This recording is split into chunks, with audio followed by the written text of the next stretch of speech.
Good evening दोस्तों, मैं संदीप कुमार। मैंने आज आप सबके लिए लेकर के आया सर एक जबरदस्त एक मस्त टॉपिक। कंडीशन क्या देखो, सबसे पहली बात है ना सर कि आप सभी का ना केमिस्ट्री में सबसे ज्यादा अगर किसी चीज से डर लगता होगा तो वो आपका है पीरियोडिक टेबल। और आज हम उसी को क्या करने वाले हैं सर, चकना चूर करने वाले हैं। देखो सबसे पहली बात है ना सर कि आज पीरियोडिक टेबल का ऑल क्वेश्चन हम करवाने वाले हैं। ठीक है सर, देखो सबसे पहली बात इस बात को समझ लेना कि एक क्वेश्चन में आपको कम से कम 3 से 4 क्वेश्चन हम आपको खत्म करेंगे। ठीक है, यानी कहने का सेंस है कि पूरा का पूरा पीरियोडिक टेबल आपको हम क्या कर देंगे, खत्म कर देंगे सर। ठीक है, आपने थोड़ा बहुत तो पढ़ा होगा ना 10th में, अरे चोरिये से पास किया होगा, क्योंकि मुझे पता है ना। अच्छा, कितने लोग चोरी से 10th में नहीं पास किया, एक बार कमेंट बॉक्स में कमेंट कर देना। ठीक है सर, और देखो सबसे पहली बात है ना कि पीरियोडिक टेबल का अगर आप सिर्फ हाइड्रोजन भी जानते होंगे ना पीरियोडिक टेबल में, तो आज आपको ये क्लास बिल्कुल समझ में आएगा सर। ठीक है, चलो सर, एक बात को माफी मांगता हूं सर कि आपका सुबह वाली क्लासेस नहीं चल रही है, लेकिन मैं आपसे पूरा वादा के साथ कहता हूं सर कि कल से आपका सारे क्लासेस चलेंगे। सुबह में 10 बजे जुड़िए, शाम को 6 बजे जुड़िए। ठीक है सर, भले ये प्रीमियर क्लासेस होता है, लेकिन सर आप अपने आप से वादा कीजिए कि सर के क्लास के टाइम में हमको पूरा क्लास करना है, तभी आप जिंदगी में कुछ कर पाइएगा सर। क्योंकि जिंदगी में कुछ करने के लिए ना सर कुछ खोना पड़ता है। आप बड़ा ईजी वे में किसी चीज को नहीं पा पाइएगा मेरे भाई, इसके लिए आपको मेहनत करनी पड़ती है। ठीक है ना, 1 नंबर सवाल से मैं मुलाकातें करता हूं सर। 1 नंबर सवाल क्या कहता है, थोड़ी सी गौर करना। कहता है मेंडलीफ की आवर्त सारणी में आवर्तों की संख्या कितनी है। इस बात को समझ लेना। जैसे देखो हमसे पूछा मेंडलीफ, किसका पूछा, मेंडलीफ की आवर्त सारणी में। अच्छा, ये भी आपसे पूछेगा कि मेंडलीफ का आवर्त सारणी किस पे आधारित है, तो मेंडलीफ का जो आवर्त सारणी है सर वो आपको है परमाणु द्रव्यमान पे है। किस पे है, परमाणु द्रव्यमान पे है। किस पे है, परमाणु द्रव्यमान पे आधारित है। ठीक है, ये भी आपसे पूछेगा कि मेंडलीफ की आवर्त सारणी किस पे आधारित है, तो ये परमाणु द्रव्यमान पे आधारित है।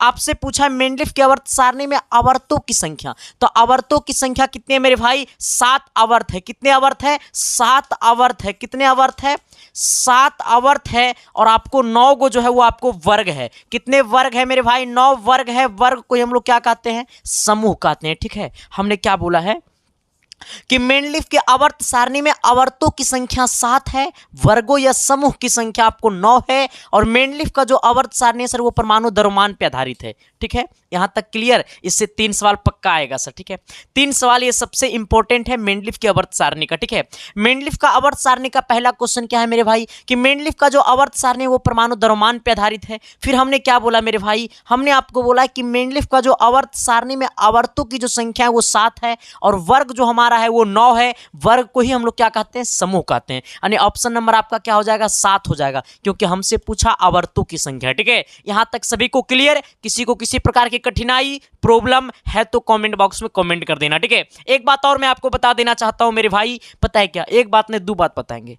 कई बात बता दे, 2 बात बता देते हैं। ठीक है, देखो अगर इसका आपको पीडीएफ चाहिए सर, ठीक है, ये वाला पीडीएफ देखो। ठीक है, आंसर आपको यहीं से मिलेगा, लेकिन ये पीडीएफ का जो क्वेश्चन का जो पीडीएफ है मेरे भाई, क्योंकि देखो अब हम प्रत्येक क्वेश्चन को टाइपिंग करके लाते हैं खुद से। ठीक है, पहले क्या होता था कि बुक से फोटो खींचा हुआ होता था, लेकिन क्योंकि बुक में कुछ कुछ गड़बड़ी होती है कभी कभी, ठीक है सर, आंसर में, इसलिए मैंने खुद से टाइपिंग किया हुआ। ठीक है, आ जाना। और इसका अगर आपको पीडीएफ चाहिए ना, तो पीडीएफ जो वो आपको टेलीग्राम पे मिलता है। कहाँ मिलता है मेरे भाई, टेलीग्राम पे मिलता है। ठीक है, टेलीग्राम का जो अगर आपको ज्वाइन करना है ना, तो आप अपने मोबाइल के टेलीग्राम में चले जाना और टेलीग्राम में जाकर के सर्च कर लेना संदीप कुमार। क्या सर्च कर लेना मेरे भाई, संदीप कुमार सर्च कर लेना, क्योंकि आपके दिल में तो यही रहेगा, क्योंकि आपका सिलेक्शन यही नाम दिलाएगा। ये नाम नहीं दिलाएगा सर, ये नाम का हुनर दिलाएगा। ठीक है, आ जाना। अगर इतना पे मेरा आईडी नहीं खुलेगा, वही आईडी को ज्वाइन करना जिस आईडी में 10,000 से अधिक लोग ज्वाइन रहेंगे। ठीक है, फेक आईडी ज्वाइन करोगे तो दूसरा का जीएफ का फोटो जाएगा। मेरा आईडी ज्वाइन करोगे सर तो मेरा जीएफ का फोटो नहीं जाएगा, क्योंकि मेरे पास वो है ही नहीं। ठीक है सर, आपके पास एक क्वेश्चन का फोटो जाएगा। ठीक है, अगर मेरा आईडी ज्वाइन करोगे तो। ठीक है, आ जाना। इतना से नहीं मिलेगा मेरे भाई, तो आप सर्च कर लेना @ क्या सर्च कर लेना, @ ठीक है, @संदीप @संदीप 7295 मेरे भाई से ज्वाइन कर लेना। दिल और दिमाग करे ना तो एक चीज़ और ज्वाइन कर लेना, जहाँ पे मैं आपको भी देखूंगा और आप हमें भी देखिएगा, जिसका नाम है इंस्टाग्राम। इंस्टाग्राम पे जाना और सर्च करने संदीप -18420। कह रहे मास्टर तो आजकल इंस्टा का खूब प्रमोशन कर रहा है। चलो सर, इसको मैं काटता हूँ, एक बार नोट कर लो। ठीक है, आ जाना। कहता है हाइड्रोजन को आवर्त सारणी के जिस समूह में रखा गया हुआ है, देखो सर, हाइड्रोजन को आवर्त सारणी के जिस समूह में रखा गया वो है, देखो सबसे पहले इस बात को समझ लेना कि हाइड्रोजन जो होते हैं सर, हाइड्रोजन जो है मेरे भाई, वो हाइड्रोजन जो है वो आवर्त सारणी के 17वें समूह में रखा गया। 17वें समूह बोले या फिर क्या बोले, वर्ग बोले, ठीक है। हमने क्या बोला, हाइड्रोजन को आवर्त सारणी के 17वें समूह में रखा गया, जो कि हमारा हाइड्रोजन में आता है F आता है, Cr आता, Cl आता है, फ्लोरीन, क्लोरीन, ब्रोमीन, आयोडीन आता है सर, ठीक है। ये हमारा हाइड्रोजन है, ये सभी का सभी क्या हाइड्रोजन है, फ्लोरीन, क्लोरीन, ब्रोमीन और आयोडीन, ठीक है। ये हमारा 17वें समूह का है। ये सब जो है सर हमारा सबसे अधिक विद्युत, सबसे अधिक विद्युत ऋणात्मक, ये सभी जो है ना वो सबसे अधिक विद्युत ऋणात्मक होते हैं। ये सबसे अधिक विद्युत ऋणात्मक होते हैं, ठीक है। हमने क्या बोला, ये सबसे अधिक विद्युत ऋणात्मक होते हैं। हमसे पूछा हाइड्रोजन को आवर्त सारणी के जिस समूह में रखा गया वो है, तो हाइड्रोजन को आवर्त सारणी के 17वें समूह में रखा गया, 18वां में नहीं, 17वें समूह में रखा गया। और जो हमारा है फ्लोरीन है, क्लोरीन है, ब्रोमीन है, आयोडीन है, ठीक है सर। ये सभी जो होता है वो सबसे अधिक विद्युत ऋणात्मक होता है, ठीक है। तो आपसे पूछेगा कि आवर्त सारणी के किस समूह का सबसे अधिक विद्युत ऋणात्मक है। आपसे पूछेगा आवर्त सारणी के किस समूह का सबसे अधिक विद्युत ऋणात्मक है, तो 17वें समूह का सबसे अधिक विद्युत ऋणात्मक है। आपसे पूछेगा इन निम्नलिखित में से कौन सबसे अधिक विद्युत ऋणात्मक है, तो ये 4 ऑप्शन में से जो ऑप्शन रहेगा उसको आप टिक कर दीजिएगा, ठीक है। तो ये चारों ऑप्शन जो है सर, वो चारों क्वेश्चन जो है वो हमारा सबसे अधिक विद्युत ऋणात्मक है, ठीक है। चलो आ जाना अगले क्वेश्चन की तरफ आना, क्वेश्चन नंबर 3। देखो सर ये क्वेश्चन सबसे गजब है। क्या है सर, सबसे गजब है, बोले तो सबसे गजब। कहता है नाइट्रोजन का परमाणु क्रमांक 7, इसकी H के सापेक्ष संयोजकता क्या होगा। H बोले तो हाइड्रोजन के सापेक्ष संयोजकता, मेरे भाई सुन लो पहले।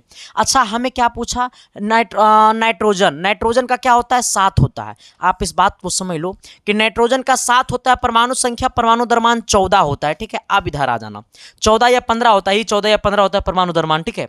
इसका इलेक्ट्रॉनिक विन्यास क्या होता है, तो होता है 1s2, आ जाना 2s2 और होता है 2p3। हमने क्या बोला है, सबसे पहले मेरे भाई आपको इलेक्ट्रॉनिक विन्यास आनी चाहिए। इलेक्ट्रॉनिक विन्यास नहीं आता है तो टेंशन काहे को लेना है, हम सब कुछ सिखाएंगे, बस बने रहो ना तुम। आओ देखो नाइट्रोजन का परमाणु संख्या कितना होता है, 7 है। लगभग परमाणु द्रव्यमान जो है वो 14 होता है या 15 होता है, ये होता है, ठीक है। क्योंकि ऑड का दुगना से एक ज्यादा होता है, शायद 15 होगा, लेकिन 14 पॉइंट कुछ होगा, ठीक है। अच्छा ना, ये हमारा इलेक्ट्रॉनिक, इसका परमाणु संख्या 7 है। 1s2, 2s2, 2p3। आप समझ लो मेरे भाई, ये पी ब्लॉक के पास जो होनी चाहिए ना वो कुल 6 होनी चाहिए। पी ब्लॉक के पास कितनी होनी चाहिए, 6 होनी चाहिए। आप सोच लो, ये पी के पास, ये वाला पी के पास होना चाहिए कितना, 6, लेकिन है कितना, 3। तो इसमें कितना जोड़ना पड़ेगा, 3 और जोड़ना पड़ेगा। कितना जोड़ना पड़ेगा, 3 जोड़ना पड़ेगा। यानी कहने का सेंस है कि नाइट्रोजन के पास इधर एक है, इधर एक हाइड्रोजन होगा, नाइट्रोजन के पास इधर एक हाइड्रोजन होगा, आ जाना एक इधर हाइड्रोजन होगा नाइट्रोजन के पास, लेकिन यहां पे 2 को होगा जो वो को इलेक्ट्रॉन होगा, ठीक है। कौन इलेक्ट्रॉन होगा, को इलेक्ट्रॉन होगा। हमसे देखो, अगर जिनको ये समझ में नहीं आया तो इसको गोली मार देना, जिनको ये समझ में आया तब तो अच्छी बात है, आप यहीं से पकड़ लीजिएगा। देखो पी ब्लॉक के पास चाहिए 6, यहां पे है कितना, पावर 3। अभी इसको और कितना चाहिए कि ये 6 हो जाए।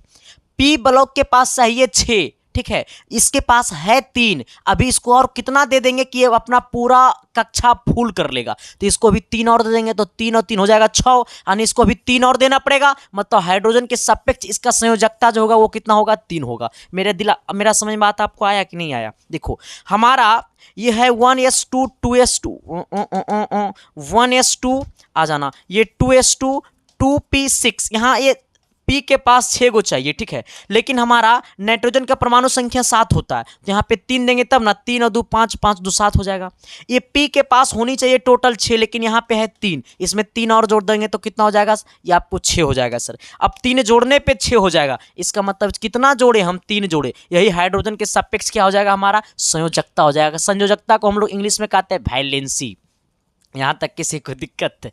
समझ में आया कि नहीं आया? मैंने जो बोला वो चमका न जी, अरे चमका तो यस या नो तो बोलो न जी। अपने अपने दोस्तों के पास शेयर कर दो मेरे भाई। आ जाना सवाल नंबर चौथा की तरफ। चलो इसको जल्दी से जल्दी कमेंट बॉक्स में कमेंट कर दो। जो लोग नहीं करेगा ना तो ऊपर तुम रात में सोएगा ना तो हम सपना में आएंगे, और इतना खतरनाक सपना में हम आएंगे ना कि तुम्हारा सिस्टम को हिला देंगे, ठीक है? इसलिए सर प्लीज इसको बना दो तुम लोग, ठीक है? आ जाना। हम आपसे पूछे अष्टक नियम प्रतिपादित करने वाले वैज्ञानिक का नाम क्या था? इतना हल्का नहीं बताओगे सर तो मैं मार डालूंगा, इतना हल्का नहीं बताओगे तो मैं मार डालूंगा, ठीक है? आपसे पूछेगा, ये भी पूछा, पहले इसी को बताओ। आपसे पूछेगा अष्टक नियम प्रतिपादित करने वाले वैज्ञानिक का नाम क्या? देखो सबसे पहली बात समझ लेना, जैसे आपसे पूछेगा अष्टक, आपसे पूछेगा अष्टक, मार देना न्यूलैंड। क्या मार देना मेरे भाई? न्यूलैंड। कौन? न्यूलैंड, ठीक है? आपसे पूछेगा अष्टक नियम का प्रतिपादन किसने किया? तो न्यूलैंड ने किया। किसने किया? न्यूलैंड ने किया। किसने किया? न्यूलैंड ने किया। किसने किया? न्यूलैंड ने किया, ठीक है? आ जाना। आपसे ये भी पूछेगा सर, कभी कभी आपसे तो ये पूछवे करेगा, अष्टक तो यहाँ पे ही है। आप पूछेगा आधुनिक, ठीक है? क्या पूछेगा? आधुनिक आवर्त आधुनिक पीरियोडिक टेबल किसने, आधुनिक आवर्त सारणी किसने दिया? तो आधुनिक आवर्त सारणी जो सर वो हमारा मोसले ने दिया। किसने दिया? मोसले ने दिया, ठीक है? ट्रिक नियम किसने दिया? ट्रिक नियम किसने दिया? ट्रिक नियम किसने दिया? तो ट्रिक नियम दिया आपका डॉ वर्नर साहब। किसने दिया? डॉ वर्नर साहब दिया। किसने दिया? डॉ वर्नर साहब दिया। किसने दिया? डॉ वर्नर साहब दिया, ठीक है? आ जाना। हमने आपको क्या पूछा मेरे भाई? हमने आपको बोला है कि अष्टक नियम किसने दिया? तो न्यूलैंड्स ने दिया। आधुनिक आवर्त सारणी का नियम किसने दिया? तो मोसले ने दिया। आपसे पूछेगा ट्रिक नियम का प्रतिपादन किसने किया था पीरियोडिक टेबल में? सबसे पहला यही है, डॉ वर्नर साहब ने किया था, ठीक है? सबसे पहला यही है। इन्होंने बोला था कि एक साथ तीन तीन तत्व को लेकर के चलो, पीरियोडिक टेबल सेट हो जाएगा, क्योंकि उस टाइम बहुत कम तत्व हमको पता थे, ठीक है? आ जाना। अष्टक नियम किसने दिया? न्यूलैंड्स ने दिया। आधुनिक आवर्त नियम किसने दिया? मोसले ने दिया। ट्रिक नियम किसने दिया? डॉ वर्नर ने दिया। यहां तक सभी को क्लियर? किसी को दिक्कत परेशानी तकलीफ है तो कमेंट बॉक्स में बता देना मेरे भाई। आपकी सारी तकलीफ को मैं यूं लूंगा, यूं दूंगा। हो तुम तो मेरे दिल में आ गए हो। आना। अब यहां पे सोचना मेरे भाई, ये सवाल नंबर 5 की तरफ। 5 नंबर कितने लोग ठोकेगा? थोड़ा सा एक बार ठोक के बजा देना ना। ठोकने का मतलब है चूरना मत, चूरोगे तो मोबाइल टूट जाएगा। मोबाइल टूट जाएगा तो मेरे को भी घटा होगा, क्योंकि मेरा एक व्यूवर्स घट जाएगा। आ जाओ सर। देखो देखो देखो देखो देखो देखो ना जी, देखो ना, देखो ना। आओ। कहता आधुनिक दीर्घकार आवर्त सारणी में समूहों की संख्या कितनी है? हम देखो इस बात को समझ लेना मेरे भाई। हमसे पूछा है आधुनिक। अच्छा, आधुनिक आवर्त सारणी किसने दिया? तो आधुनिक आवर्त हम लोग जो भी पढ़ते हैं ना वो हमारा आधुनिक आवर्त सारणी है। हम लोग जो भी पढ़ते हैं वो है आधुनिक आवर्त सारणी, जो हमें मोसले ने दिया। किसने दिया? मोसले ने दिया। इसमें हमारा 7 आवर्त है। इसमें कितने आवर्त है? इसमें हमारा 7 आवर्त है। और इसमें समूह कितने हैं? तो इसमें 18 समूह है। 18 समूह बोले चाहे वर्ग बोले, ठीक है? आ जाना। हमसे पूछा आधुनिक आवर्त सारणी में समूहों की संख्या कितनी है? तो आधुनिक आवर्त सारणी में समूहों बोले तो वर्ग। हमसे पूछा आधुनिक दीर्घकार आवर्त सारणी में समूहों की संख्या, तो 18 गो समूह है, 7 गो आवर्त है। किसने दिया? तो मोसले ने दिया, ठीक है? चलो आ जाना सर। हाँ, आपसे पूछेगा कि आधुनिक आवर्त सारणी जो है, ये आधुनिक आवर्त सारणी जो है, ये आधुनिक आवर्त सारणी जो है मेरे भाई, ये आधुनिक आवर्त सारणी जो है, ये आधुनिक आवर्त सारणी जो है सर वो आपको परमाणु संख्या पे आधारित है। किस पे आधारित है? ये परमाणु संख्या पे आधारित है। और मेंडलीफ, ठीक है? ये मेंडलीफ की आवर्त सारणी जो है मेरे भाई वो आपको है परमाणु द्रव्यमान पे। किस पे? परमाणु द्रव्यमान पे। किस पे? परमाणु द्रव्यमान पे, ठीक है? आ जाना। हमने क्या बोला कि आधुनिक आवर्त सारणी में टोटल 7 आवर्त है और 18 गो समूह है। मेंडलीफ की आवर्त सारणी में 7 गो आवर्त है लेकिन 9 गो समूह है। ये हमारा आधुनिक आवर्त सारणी परमाणु द्रव्यमान पे आधारित है। सॉरी, मेंडलीफ की आवर्त सारणी हमारा परमाणु द्रव्यमान पे आधारित है। आधुनिक आवर्त सारणी हमारा परमाणु संख्या पे आधारित है। ये आपसे पूछेगा, ठीक है? ये आपसे पूछेगा तो आपको सही और सटीक जवाब देनी है। चलो आ जाना। सवाल नंबर 6 की तरफ आना मेरे भाई। चलो 6 नंबर कितने लोग सही और सटीक जवाब देंगे? एक बार कमेंट बॉक्स आना। कहता किसी आवर्त में बाएं से दाएं बढ़ने पे, अब देखो इस बात को समझना। हमें क्या बोला? हमें बोला किसी आवर्त में बाएं से दाएं, कहां से कहां जाएंगे? बाएं से दाएं जाएंगे, ठीक है? हमें क्या बोला? किसी आवर्त में बाएं से कहां जाएंगे? बाएं से दाएं जाएंगे। जैसे बाएं से दाएं जाएंगे तो हमारा प्रभावी नाभिकीय आवेश बढ़ता है। जैसे बाएं से दाएं जाएंगे तो हमारा प्रभावित या फिर प्रभावित नाभिकीय आवेश जो होता है मेरे भाई वो बढ़ता है। हमने क्या बोला? हमने आपको बोला है नाभिकीय क्या होगा सर? ये आपको नाभिकीय, ठीक तो है, हाँ आ जाना। हमने आपको बोला है कि बाएं से दाएं जाने पे प्रभावित नाभिकीय आवेश बढ़ता है, ठीक है। प्रभावित नाभिकीय आवेश बढ़ता है, इसका मतलब जो है इसका आकार जो होगा, इस बात को समझ लेना, आकार घटता है। इस बात को पहले समझो। प्रभावित नाभिकीय आवेश बढ़ता है, आकार घटता है। जब पीरियोडिक टेबल में बाएं से दाएं जाएंगे तो प्रभावित नाभिकीय आवेश बढ़ता है, आकार घटता है। जब बाएं से दाएं जाएंगे तो प्रभावित नाभिकीय आवेश बढ़ता है, आकार घटता है। जब बाएं से दाएं जाएंगे तो प्रभावित नाभिकीय आवेश बढ़ता है, आकार घटता है। ऐसे केस में धन विद्युत प्राकृतिक बढ़ती है, गलत बात। ऐसे केस में धात्विकता बढ़ती जाती है, गलत बात। आयनिक त्रिज्या बढ़ती जाती है, गलत बात है। इसमें होगा तत्वों के ऑक्साइडों की क्षारीय प्राकृतिक घटती जाती है। Thank you. आपका ऑप्शन नंबर क्या होगा? डी होगा मेरे भाई। कितना होगा? ऑप्शन नंबर डी होगा। हमने बोला तत्वों के ऑक्साइडों की क्षारीय प्राकृतिक घटती जाती है। तत्वों के ऑक्साइडों की क्षारीय प्राकृतिक घटती जाती है। क्यों? क्योंकि हमारा ये जब ये बाएं से दाएं जाएगा तो प्रभावित नाभिकीय आवेश बढ़ती है और आकार घटती है। तो ऐसे केस में तत्वों की क्षारीय प्राकृतिक घटती जाती है, ठीक है। इसको नोट कर लेना, ठीक है। चलो आ जाना सवाल नंबर आना कितना नंबर की तरफ? तो 7 नंबर की तरफ। 7 नंबर सवाल क्या कहता है? थोड़ी सी गौर करना। कहता है तत्व जिसका इलेक्ट्रॉनिक विन्यास इतना और इतना है। देखो सर, एक तत्व है जिसका इलेक्ट्रॉनिक विन्यास कितना है? 8 और 2 10, 10 और 7 कितना? 17 है। आ जाना। इसका मतलब ये कौन सा तत्व है? क्लोरीन है। कहता तत्व जिसका इलेक्ट्रॉनिक विन्यास इतना है, इतना इलेक्ट्रॉनिक विन्यास है, इसका मतलब ये क्लोरीन है, क्योंकि क्लोरीन का परमाणु संख्या 17 होता है। आ जाना। इसका इलेक्ट्रॉनिक विन्यास दिया हुआ 2 8 7। वह होगा एक हाइड्रोजन होगा, या अक्रिय गैस होगा, या क्षारीय धातु होगा, या तो सोच लो। ये क्लोरीन हमारा क्या है? जस्ट हमने आपको बताया है, फ्लोरीन, क्लोरीन, ब्रोमीन, आयोडीन, ये सबका सब हमारा 17वें समूह का तत्व है। कौन सा समूह का तत्व है? 17वें समूह का तत्व है। और ये सभी का सभी विद्युत ऋणात्मक, सबसे ज्यादा विद्युत ऋणात्मक है। और ये सबका सब एक क्या हमारा? हाइड्रोजन है। सबका सब क्या है मेरे भाई? तो एक हमारा क्या है? हाइड्रोजन है। सबका सब ये क्या हमारा? एक हाइड्रोजन है, ठीक है। यहाँ तक किसी को दिक्कत, किसी को परेशानी, किसी को तकलीफ है तो बता देना मेरे भाई। मैं आपको एक बात और लिखा देना चाहता हूँ, एक और बात आपको लिखा, नहीं तो आपका हाइड्रोजन हो जाएगा। लेकिन आप एक बात और नोट कर लीजिएगा, पता है क्या? देखो एक बात को और आप नोट कर लीजिए। देखो यहाँ पे आ जाना, कभी कभी आपसे ये भी पूछेगा। ये नोट करने की बातें हैं, ये नोट करने की बातें हैं। प्लीज आप लोग नोट कर लीजिए और पहला नंबर नोट कीजिए, ठीक है। 1A समूह के जितने भी तत्व होंगे, 1A समूह के तत्वों को एल्कली, ठीक है, एल्कली धातु कहा जाता है। क्या कहा जाता है मेरे भाई? हमने क्या बोला है?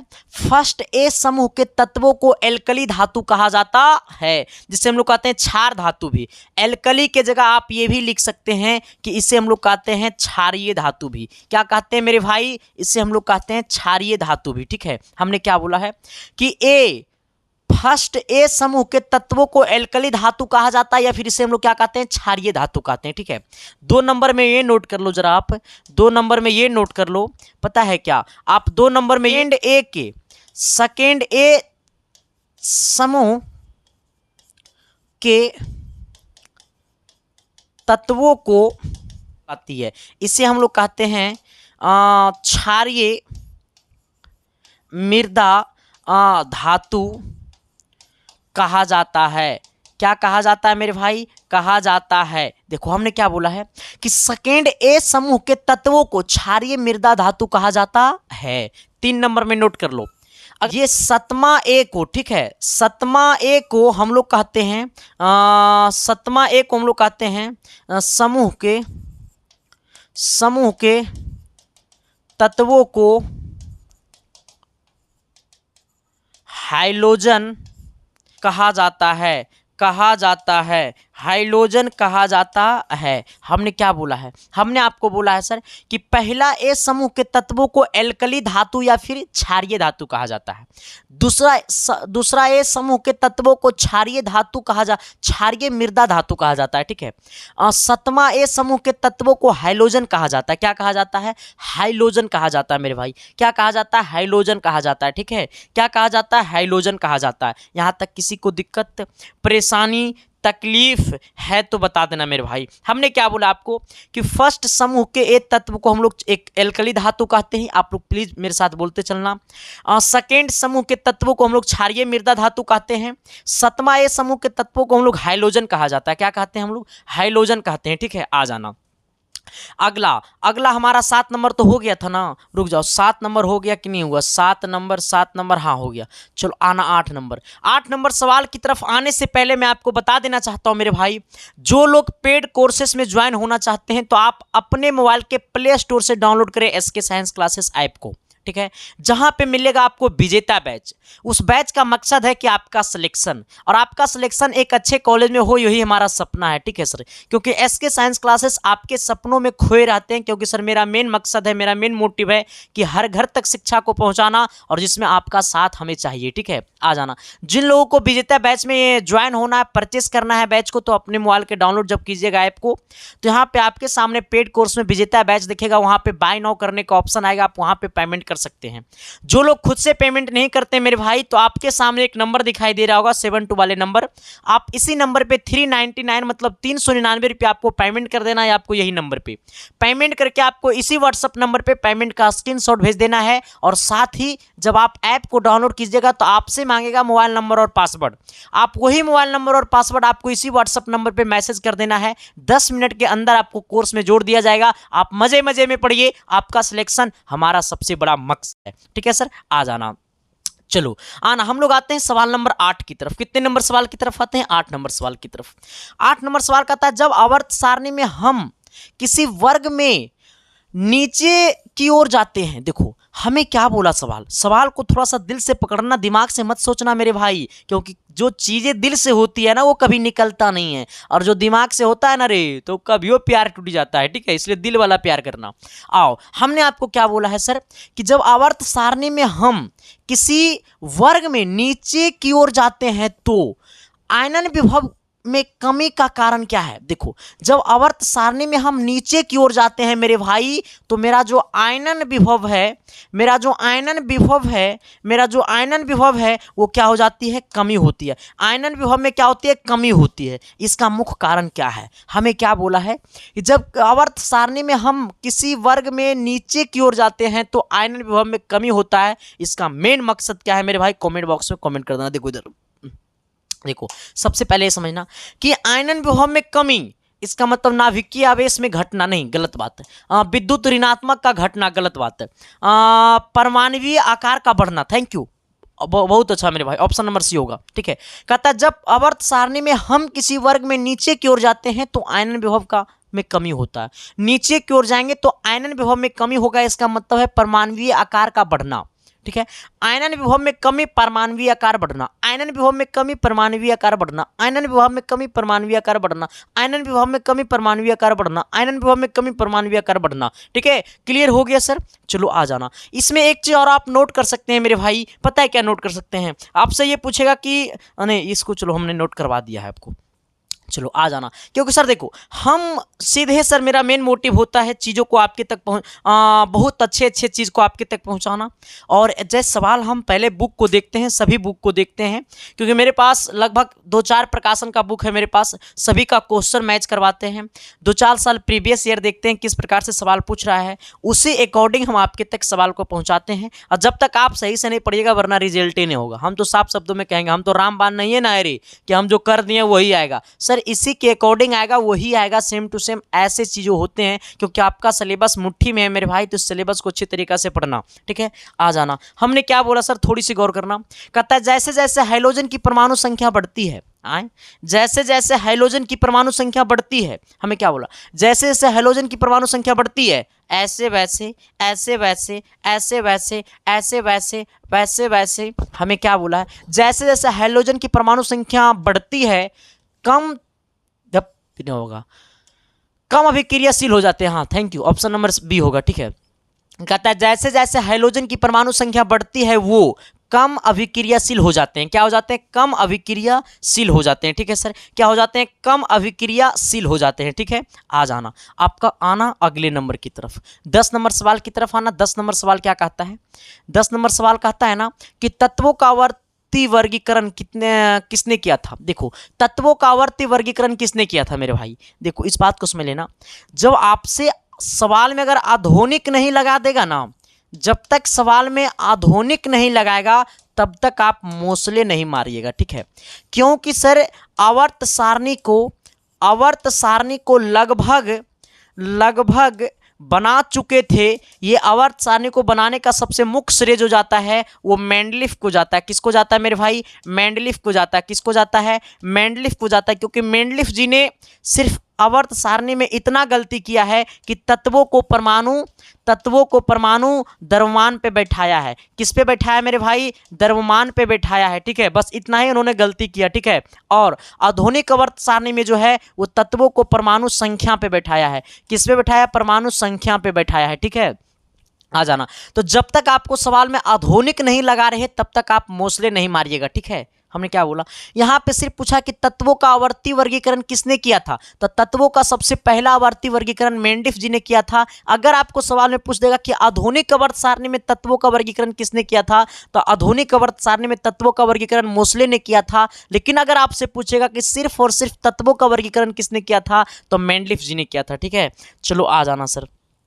अब देखो इस बात को समझ लेना मेरे भाई, हो ला ला ला तेरी आंखों में मेरा चेहरा दिखता है। आओ, हमसे पूछा सबसे भारी धातु, हमसे पूछा सबसे भारी धातु। ठीक है, देखो सबसे भारी धातु, ठीक है, तो सबसे भारी धातु जो होगा, सबसे भारी जो होता है सर वो हमारा होता है ऑस्मियम होता है। ठीक है, क्या होता है, ऑस्मियम होता है। ठीक है, हमसे पूछा सबसे भारी धातु तो ऑस्मियम होता है। ठीक है, क्या होता है, ऑस्मियम होता है। ठीक है, इसकी परमाणु संख्या 76 होता है। ये ऑस्मियम का परमाणु संख्या जो होता है मेरे भाई, वो परमाणु संख्या आपका होता है 76। ठीक है, इसका परमाणु द्रव्यमान जो होता है, इसका परमाणु द्रव्यमान जो होता है मेरे भाई वो होता है आपको कितना, 190 होता है। कितना होता है, 190 होता है। ठीक है, आ जाना। आपसे पूछेगा कि सबसे भारी धातु क्या है, तो सबसे भारी धातु जो आपका है वो आपका है ऑस्मियम। लेकिन ऑस्मियम ऑप्शन में ना रहे तो निकेल मार देना। ठीक है, हमने क्या बोला, अगर ये ऑप्शन में ना रहे तो आपको क्या मारना पड़ेगा सर, आपको ये निकेल मारना पड़ेगा। ठीक है, क्या मारना पड़ेगा, निकेल मारना पड़ेगा। ठीक है, क्या मारना पड़ेगा, निकेल मारना पड़ेगा। ठीक है, आ जाना। अगर ऑस्मियम ना रहे तो आपको निकेल मारना पड़ेगा। अगर आपसे पूछेगा सबसे भारी धातु तो ऑस्मियम होता है, क्योंकि इसका परमाणु संख्या 76 होता है, इसका परमाणु द्रव्यमान 190 होता है। ठीक है, आ जाना। अगर आपसे पूछेगा सबसे हल्की धातु, अगर आपसे पूछेगा सबसे हल्की धातु, सबसे हल्की धातु, तो सबसे हल्की धातु होता है आपको लिथियम। क्या होता है मेरे भाई, लिथियम होता है। ठीक है, क्या होता है, लिथियम होता है। क्या होता है, लिथियम होता है, लिथियम होता है। ठीक है, आ जाना। सबसे हल्की धातु क्या होता है, लिथियम होता है। ठीक है, आ जाना। अगर आपसे पूछेगा कि सबसे कठोर धातु, अगर आपसे पूछेगा सबसे कठोर धातु क्या होता है, तो सबसे कठोर धातु जो होता है मेरे भाई वो होता है आपको प्लेटिनम। क्या होता है सर, सबसे कठोर धातु बोलेगा तो आपको मारना, ठीक है, प्लेटिनम। क्या मारना है, प्लेटिनम मारना है। ठीक है, आ जाना। सबसे कठोर धातु पूछेगा ना, सबसे कठोर धातु पूछेगा तो प्लेटिनम मारना है। अगर आपको पूछेगा सबसे कठोर पदार्थ, ठीक है, तो आपको क्या मारना है, हीरा मारना है। सबसे कठोर पदार्थ पूछेगा तो हीरा मारना है। ठीक है, सबसे भारी धातु पूछेगा ऑस्मियम मारना है, लेकिन ऑस्मियम ना रहे ऑप्शन में तो निकेल रहेगा। ठीक है, सबसे हल्की धातु पूछेगा तो लिथियम मारना है। सबसे कठोर धातु पूछेगा तो प्लेटिनम मारना है। सबसे कठोर पदार्थ पूछेगा तो हीरा मारना है, ठीक है। सबसे कठोर पदार्थ पूछेगा तो क्या मारना है, हीरा मारना है।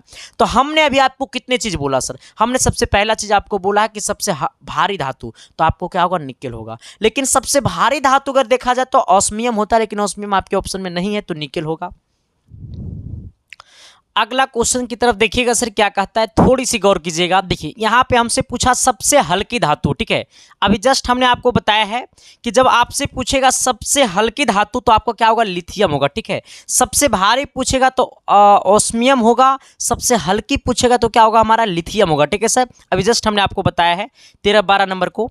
13 नंबर की तरफ आना, सबसे कम विद्युत ऋणी धातु, सबसे कम विद्युत ऋणी धातु। देखो यहां पे इस बात को समझना, जब आपसे पूछेगा सबसे कम, ठीक है, यहां पे देखना सबसे कम विद्युत ऋणी, अच्छा ये हमारा लिथियम हल्की होती है, सोना तो होगा नहीं, ये हमारा Fe तो होगा नहीं, सोडियम पे आना। सब सोडियम जो होता है ना सर वो बहुत कम ऋणात्मक वाले होता है, क्योंकि सोडियम एक ऐसा धातु है जिसे हम लोग चाकू से भी काटते हैं, ठीक है। इसलिए हमारा ऑप्शन नंबर क्या होगा, तो आपका डी हो जाएगा, ठीक है। आना सवाल नंबर हमारा 14 की तरफ आना। सर देखो ये 14 नंबर सवाल बोले ना तो सबसे गजब है, सबसे बढ़िया है, सबसे मस्त है। देखो यहां पे देखना, हमसे पूछा है कि आवर्त सारणी में समान समूह के तत्वों के परमाणुओं में समान संख्या होती है। हमसे बोला है कि आवर्त सारणी में समान समूह में के तत्वों के परमाणुओं में समान संख्या होती है इलेक्ट्रॉन की, वाहकत्म कक्षा में इलेक्ट्रॉन की, प्रोटॉन की, न्यूट्रॉन की। देखो मेरे भाई, किसी भी तत्व में इलेक्ट्रॉन की संख्या और प्रोटॉन की संख्या बराबर होती है, लेकिन हमसे सवाल पूछा है कि आवर्त सारणी में समान समूह में, बहुत सारे बच्चे क्या करेगा कि देखेगा कि इलेक्ट्रॉन और प्रोटॉन तो बराबर होता है परमाणु संख्या का, तो ये नहीं होगा। हमसे बोला है आवर्त सारणी में समान समूह में तत्वों के परमाणुओं की समान संख्या होनी चाहिए, तो हमारा होता है वाहकत्म उपकोष्ठ में इलेक्ट्रॉनों की संख्या। क्या होता है, वाहकत्म उपकोष्ठ में इलेक्ट्रॉनों की संख्या, वाहकत्म उपकोष्ठ में इलेक्ट्रॉनों की संख्या। देखो इस बात में लेना कि शून्य समूह के तत्वों के हम लोग कहते हैं अक्रिय उत्कृष्ट गैस कहते हैं, सुन, ठीक है। आना इसे मैं आपको लिखा देता हूं,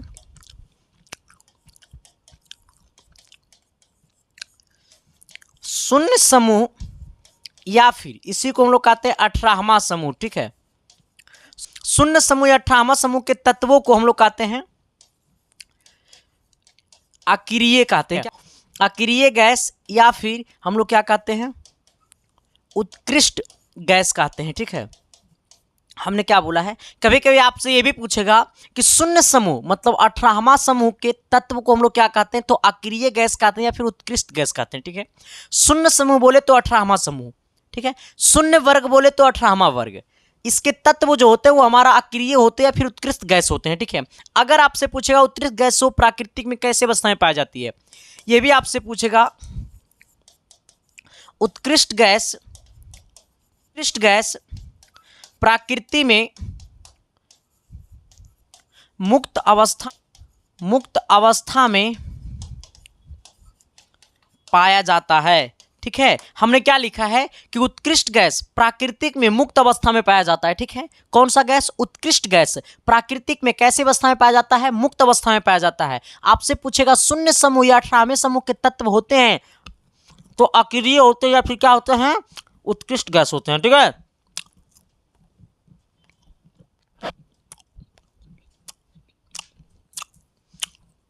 आना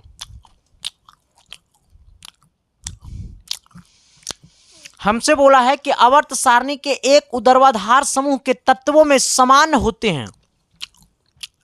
हमसे बोला है कि एक आवर्त सारणी के एक ऊर्ध्वाधर समूह के तत्वों में समान होते हैं, तो समान इलेक्ट्रॉनिक विन्यास नहीं, इलेक्ट्रॉनिक विन्यास सबका अलग अलग होता है।